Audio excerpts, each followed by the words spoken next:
Hi hello నమస్తే welcome to informer Chiru YouTube channel. మనం ఎప్పుడూ ఒక మాట వింటూనే ఉంటాం, సమయం ఎవరి కోసం ఆగదు అని. కానీ నిజంగా మనం సమయాన్ని గౌరవిస్తున్నామా?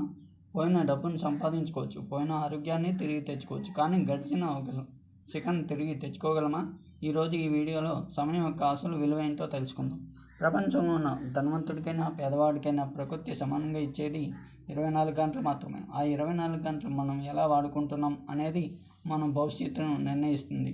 చాలామంది రేపు చేద్దామని పనులను వాయిదా వేస్తుంటారు, కానీ గుర్తుంచుకోండి, ఆ రేపు అనేది ఎప్పటికీ రాదు. సమయం విలువ తెలియాలంటే పరీక్షలో ఫెయిల్ అయిన విద్యార్థిని అడగండి, నెలలు నిండకుండా బిడ్డను ప్రసవించిన తల్లిని అడగండి, తుటిలో ప్రమాదం నుంచి తప్పించుకున్న వ్యక్తిని అడగండి, అలాగే ఒలింపిక్స్లో వెండి పథకాన్ని సాధించి రన్నర్గా మిగిలిన వ్యక్తిని కూడా అడగండి.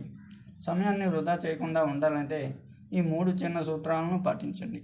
ఏ పని ముఖ్యం కాదు అనేది ముందే తెలుసుకోండి. సోషల్ మీడియాలో గంటల కొద్దీ అనవసరమైన వీడియోలను చూడడం ఆపండి. ప్రతి పనికి ఒక సమయాన్ని కేటాయించండి. ఫ్రెండ్స్, సమయం మనకి ఇచ్చే అతిపెద్ద బహుమతి ఏంటో తెలుసా? అవకాశం. మీరు ఈరోజు చేసే చిన్న ప్రయత్నం రేపు పెద్ద విజయం తెచ్చిపెడుతుంది. సమయాన్ని వృధా చేయకండి, సమయంతో పాటు పరిగెత్తండి. మీకు ఈ వీడియో నచ్చితే లైక్ చేయండి మరియు నా ఛానల్ని సబ్స్క్రైబ్ చేసి నన్ను సపోర్ట్ చేయండి. Thank you.